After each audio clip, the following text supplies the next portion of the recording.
all of you who are actively engaged in things on the front lines and doing things, you know, we need to take our movements further. You know, when the Shack campaign came up, when the Dirty South Earth First campaign came up, there had been no campaigns exactly like them before, but we pulled from the rich histories and we said, this is the way we're going to push them further than they'd ever been pushed before. And so now I'm challenging you to push them further than we ever did. It doesn't more extreme, just better. With all these successes, though, we were many you know, the animal liberation movements and the radical environmental movements were definitely affecting the bottom line of multinational corporations. And you all understand that the state and corporations are a two-headed hydra that work together, right? But due to things like the Enterprise Terrorism Act and the Patriot Act, all of a sudden people in the animal liberation movements and the radical environmental movements became domestic terrorist priorities. And within that, they were able to criminalize us for basically property destruction, for costing them money, for protesting, for actually being effective.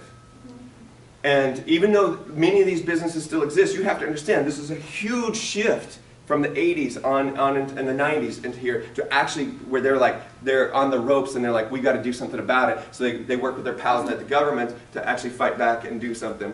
And so for us, it was called the Green Scare because many of us were targeted under that. And many of our friends, comrades, and people we love were going to jail.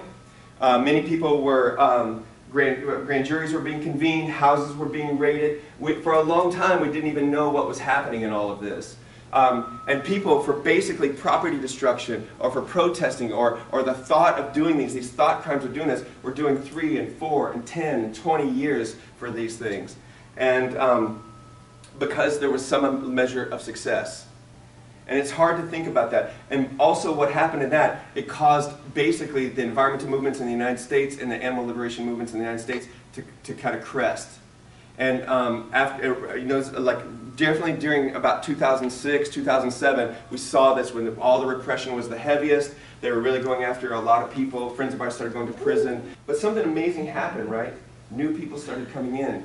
The repression, even though it still continues, is not at the level that it's been at. And new people, many young people started to come in. And even during you know, like after Hurricane Katrina, and then people started working in West Virginia in the mountaintop removal stuff, they were kind of the thread that kind of continued to keep things going. And there's a few like animal rights groups that were still kind of keeping things going, but it definitely wasn't at its peak. We were in a valley at that point. And so people started to rise up in indigenous communities, and Rising Tide really kind of became the new Earth First for a while, where we put climate in the analysis front and center, and started to work with people in frontline communities who were affected by that, to give them support, not to take away from them, but to help them build their power. And again, in this multi-layered way of thinking about things. And then the animal rights movement started to come back, and beautiful things have started to emerge again. The Animal Liberation Front has reared its head again in the United States. People have started to work against to stop Huntington animal cruelty, to stop Huntington life sciences. That, you know, we're able to bring it to its knees, but never just to knock it over all the way. And now people, decentralized ways, without coordinating with each other, are still working, because that company is a ghost of itself. And I would love to see it go away.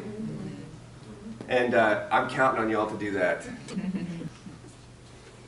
And so I'm going to end it with this. Keep organizing for collective liberation, because it's not over until we're all free.